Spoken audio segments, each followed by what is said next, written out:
আসসালামু আলাইকুম প্রিয় শিক্ষার্থী বন্ধুরা,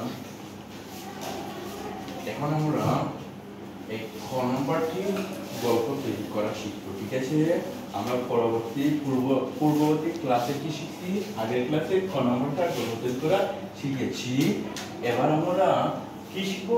খ নম্বরে গল্প বলাটা তৈরি করা শিখবো। কিভাবে শিখবো দেখো, লক্ষ্য করো। 50 গুণ 30 বিয়োগ 950 আছে। এটা দিয়ে আমরা কি করব? গল্প তৈরি করব। তো কিভাবে তৈরি করব তোমরা সবাই লক্ষ্য করো বোর্ডের দিকে। ওকে, তো ক নম্বরটা আমি লিখতেছি। হ্যাঁ, ক নম্বর। এবার দেখো কিভাবে লিখতে পারি একটু বলবো, চিন্তা করো তো। হ্যাঁ, চিন্তা করে লিখছো তৃতীয় শ্রেণী, তোমাদের ক্লাস তৃতীয় শ্রেণী, তাহলে তৃতীয় শ্রেণী লিখে নি। হ্যাঁ, তৃতীয় শ্রেণী লক্ষ্য করবো, তৃতীয় শ্রেণীর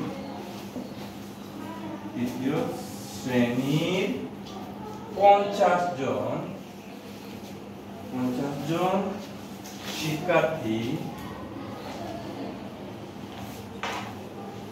50 জন শিক্ষার্থী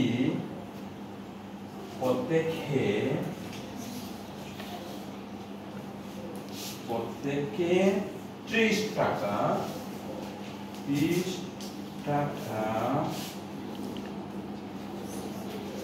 টাকা করে চাঁদা দিয়ে দেয়। হ্যাঁ, 30 টাকা করে চাঁদা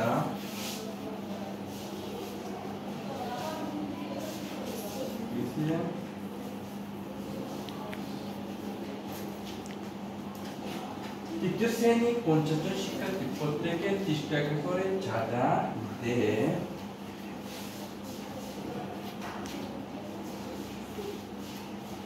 তা থেকে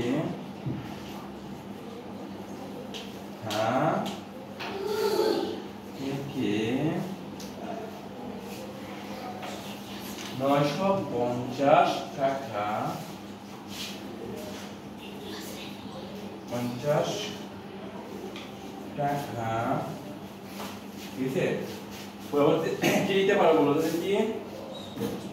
হ্যাঁ, কি লিখতে পারো বলো?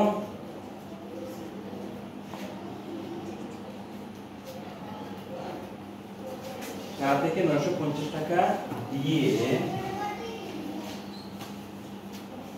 950 টাকা দিয়ে উপহার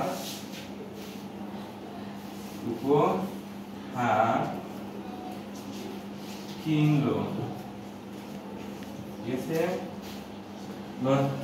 যত টাকা হয়েছে দেখো, তৃতীয় শ্রেণীর 50 জন শিক্ষার্থী প্রত্যেকে 30 টাকা করে চাঁদা দেয়। তা থেকে 950 টাকা দিয়ে কি করে উপহার কিনলো। বাকি টাকা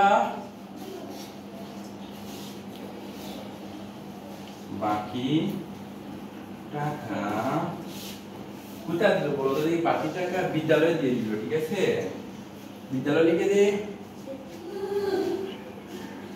বাকি টাকা বিদ্যালয়ে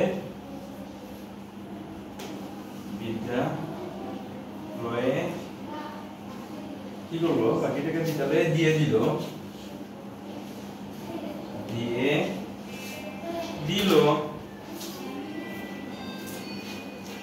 বাকি টাকা বিদ্যালয়ে দিয়ে দিল। তাহলে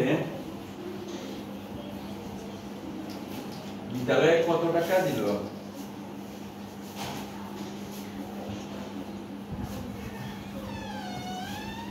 বিদ্যালয়ে কত টাকা দিল?